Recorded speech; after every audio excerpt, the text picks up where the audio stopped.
আমি লবণ দিয়ে দিলাম।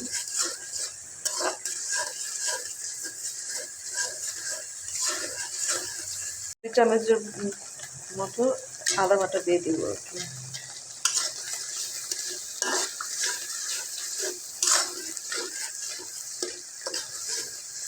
দিয়ে দিলাম 2 চামচ জিরার মিষ্টি সস, রাঁধুনি সস বাটা। পেস্টটা আমার কম হয়েছে, সেজন্য আমি আরেকটু পেস্ট দিয়ে দেবো।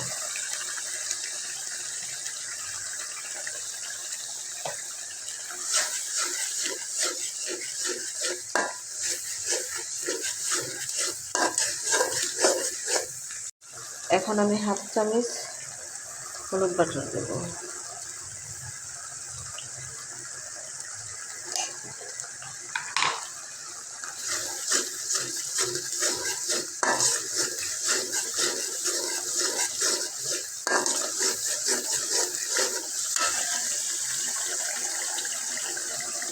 এখন মরিচের গুঁড়ো দেব 1.5 চামচ। তোমার চামচটা বড়, যেন 1.5 চামচ দিলাম, বা 4 চামচ দিয়ে দিলে 2 চামচের উপরে হবে।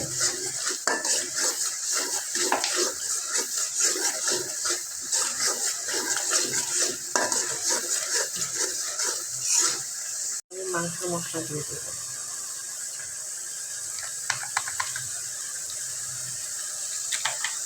রাঁধুনি মাংস মশলা,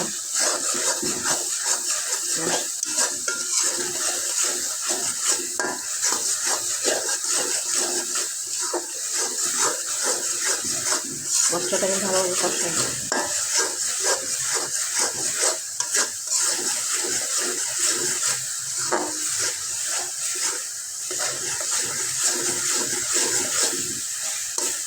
মশলা কালারটা কেমন হচ্ছে?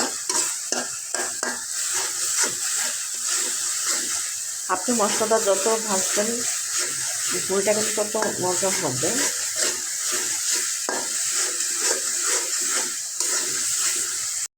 এখানে আমি সবগুলো ভুঁড়ি দিয়ে দেবো।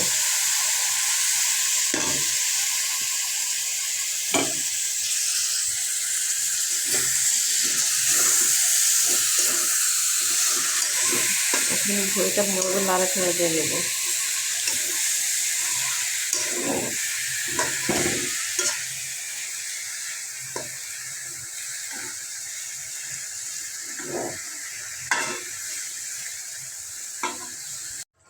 ভুঁড়িটা আমি ভালোভাবে নাড়াচাড়া দিয়ে নিচ্ছি।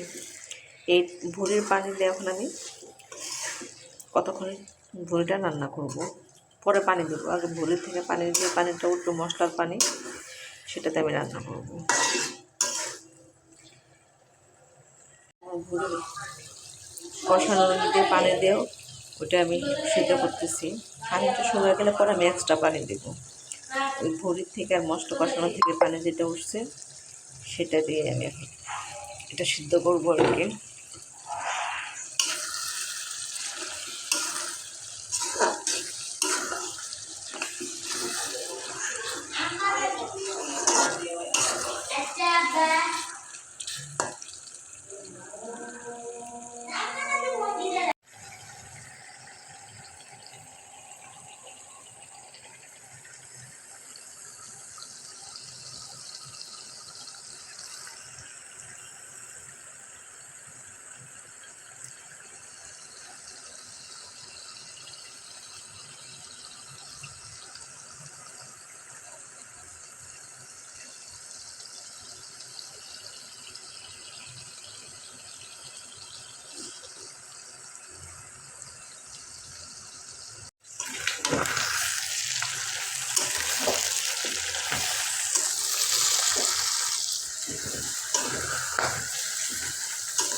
ভালোভাবে নাড়াচাড়া দিয়ে নিচের মশলাগুলো তুলে দেবেন।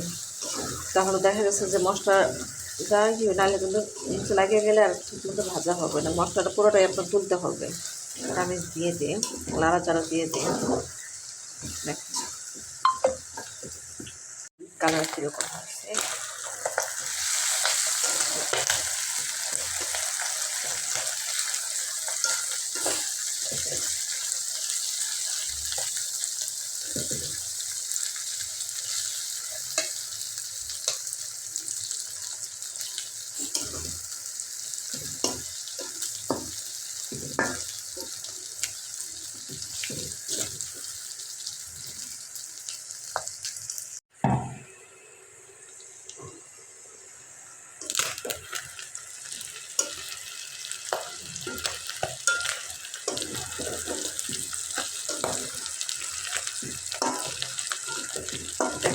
ভালোভাবে মশমশা করে ভাজা হবে।